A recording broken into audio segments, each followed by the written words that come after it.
ఓం నమ శివాయ. జై శ్రీమన్నారాయణ.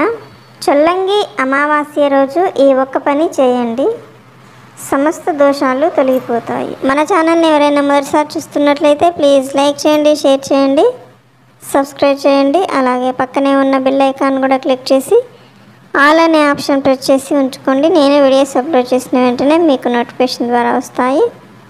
ఇక వీడియోలోకి వెళ్దామా? మరి చొల్లంగి అమావాస్య రోజు ఈ ఒక్క పని చేయండి, సమస్త దోషాలు తొలగిపోతాయి. మరి అదేంటో తెలుసుకుందాం. పుష్యకృష్ణ అమావాస్యను చొల్లంగి అమావాస్య అంటారు. తూర్పుగోదావరి జిల్లా కాకినాడకు దక్షిణంగా యానాం రోడ్డు మీద 3 మైళ్ళ దూరాన చొల్లంగి అనే గ్రామం ఉంది. గోదావరి 7 పాయలలో ఒకటైన తుల్యపాగా ఇక్కడ సముద్రంలో కలుస్తుంది. జీవనది అయిన గోదావరి పాయల్లో ఒకటి సాగరాన్ని సంగమించే చోటు కావడం వల్ల ఇక్కడ స్నానం చేస్తే నదిలో సముద్రంలోనూ ఏకకాలంలో స్నానం చేసిన విశేష ఫలం పొందుతారు. ఈ దినాన జీవనది గోదావరి సముద్రంలో కలిసే చోటు వద్ద స్నానమాచరించి పితృతర్పణం గావిస్తే వారి పితరులు 21 తరాల వారు నరకలోక యాతనల నుండి విముక్తులు కాగలరని, తత్ఫలితంగా స్వర్గలోక ప్రాప్తి సిద్ధించగలదని పురాణ కథనాలు. గౌతముడు కొని తెచ్చిన గోదావరి జిల్లాలను 7 ఋషులు 7 పాయలుగా తీసుకొని పోయి 7 స్థలాలలో సంగమించే విధంగా చేశారు. గౌతముడు స్వయంగా కొనిపోయిన శాఖ గౌతమి నామాంకితమైన గోదావరి యగ్రము వద్ద మాసాని తిప్ప చోట సముద్రంలో కలుస్తున్నది. తుల్యుడు, ఆత్రేయుడు, భరద్వాజుడు, కౌశికుడు, జమదగ్ని, వశిష్ఠుడు 6 ఋషులు కొనిపోయిన శాఖలు వారి వారి పేర్లతో పరమగుతున్నాయి. తుల్యుడు కొనిపోయిన శాఖ చొల్లంగి చెంత, ఆత్రేయ శాఖ కోరంగి సమీపాన, భరద్వాజ భైరవపాలెం తీర్థాల మొండి వద్ద, కౌశిక నత్తల నడక సమీపాన, జమదగ్ని కుండలేశ్వరం వద్ద, వశిష్ఠ అంతర్వేది వద్ద సముద్రంలో కలుస్తున్నాయి. రేవా నది అనగా నర్మదా నది తీరంలో తపస్సు, గంగా నది తీరంలో మరణం, కురుక్షేత్రంలో దానం పుణ్యప్రదాలు కాగా గోదావరి నదీమ తల్లి వల్ల 3 వరాలు ప్రాప్తిస్తాయి. కనుక 7 స్థలాలకు వెళ్ళి స్నానాలు ఆచరించి రావడాన్ని సప్త గోదావరుల సాగర సంగమ యాత్ర లేదా సప్తసాగర యాత్ర అంటారు. సంతానం తదితర కోరికలు ఈడేరడానికి సప్తసాగర యాత్ర చేయడం సంప్రదాయ సిద్ధంగా వస్తున్నది. సప్తసాగర యాత్ర పుష్య బహుళ అమావాస్య నాడు చొల్లంగి స్నానంతో ప్రారంభం అవుతుంది. 7 తావులు చూసుకొని ప్రాయకంగా మాఘశుక్ల ఏకాదశి నాటికి వశిష్ఠ సాగర సంగమ స్థానమైన అంతర్వేది చేరతారు. ఆ దినం అక్కడ గొప్ప తీర్థం. ఆ ఏకాదశిని ఆ ప్రాంతంలో అంతర్వేది ఏకాదశి అని పిలవడం పరిపాటి. ఇలా సప్తసాగర యాత్రకు ఆది తుది దినాలు పర్వదినాలుగా పరిగణింపబడతాయి. చొల్లంగి అమావాస్య అనే పేరు రావడానికి మహత్తు గల చొల్లంగికి ప్రసిద్ధి తుల్యభాగ వల్ల కలుగుతున్నది. మహోదయ నామాలభ్యయోగ పుణ్యకాల అమావాస్య సోమవాసర వ్రతమత పద్మయోగ పుణ్యకాల అని పేర్కొనబడింది. రవి శ్రవణ వ్యతిపాతము ఈనాడు జరిగితే అది మహోదయ యోగము, పద్మయోగ పుణ్యకాలము కలుగుతుంది.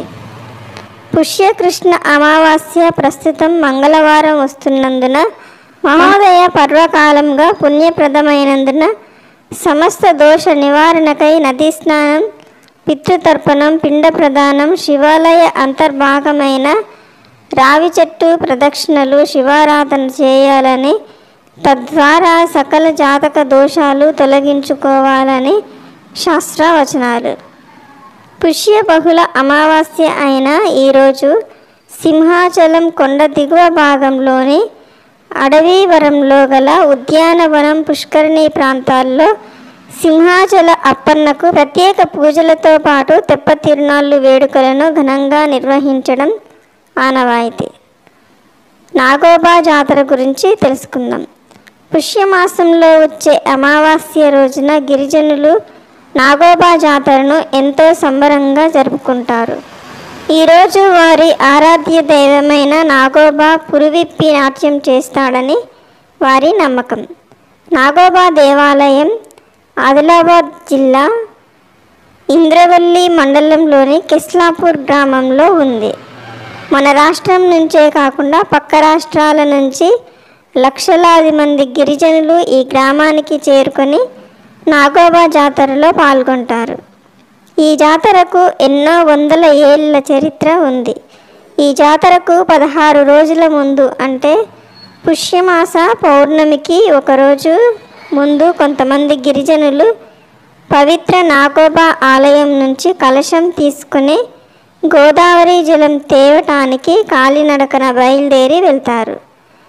కేస్లాపూర్కు సుమారు 100 కిలోమీటర్ల దూరంలో ఉన్న జన్నారం మండలం కలమడుగుకు వరకు వచ్చి వెళ్ళి గోదావరి జలం తీసుకువస్తారు. ఇక్కడ గిరిజనుల పూర్వులు స్నానం చేస్తుండగా నాగదేవత దర్శనమిచ్చాడనే నమ్మకంతో అక్కడి జలాన్ని పవిత్రంగా గిరిజనులు భావిస్తుంటారు.